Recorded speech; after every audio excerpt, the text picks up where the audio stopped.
right, hello and welcome back to another video.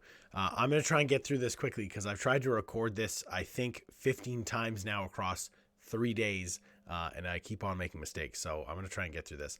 So the important news is obviously pricing news.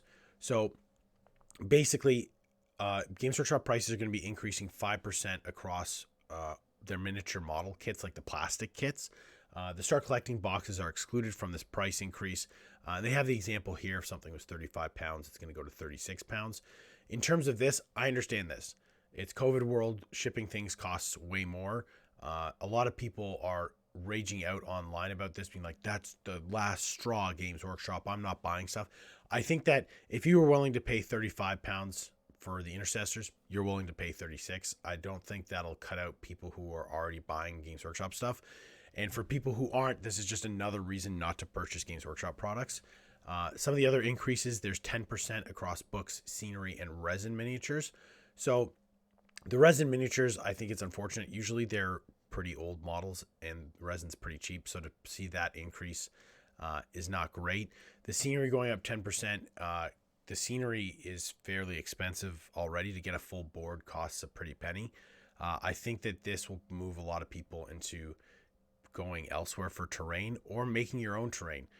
When I was a kid, I made a full city fight table out of cardboard. I loved doing it. I may even start doing something like that again, but there's definitely other ways to get scenery. In terms of books, I have massive stacks of Warhammer books all over the place. This is just a cost that I'll have to bite. I'm going to start doing my book reviews soon. So for me, this just kind of sucks, but it is what it is. It's more for the codexes, battle tomes, and rule books where going up 10% is a pretty steep increase. The Blood Bowl teams and metal miniatures go going up 20%. That's a lot. The 20% for metal miniatures, I don't know about that call. The Blood Bowl teams, though, I've got one Blood Bowl team. I'm good. The only thing, or the only people this will affect, I should say, is the people who collect, I think, every Blood Bowl team, which is pretty much anyone who's really super into Blood Bowl. I thought they were some of the most reasonably priced things, and I always encourage people to paint Blood Bowl teams because it was so reasonably priced. So these changes will come into effect the 7th of March. So you have a bit of time to pick up stuff if you want at the lower price. I think that this will probably cause a bunch of things to go out of stock as people kind of panic buy and FOMO buy stuff to save that 5%, which I think is really unfortunate. So there's two bits of good news.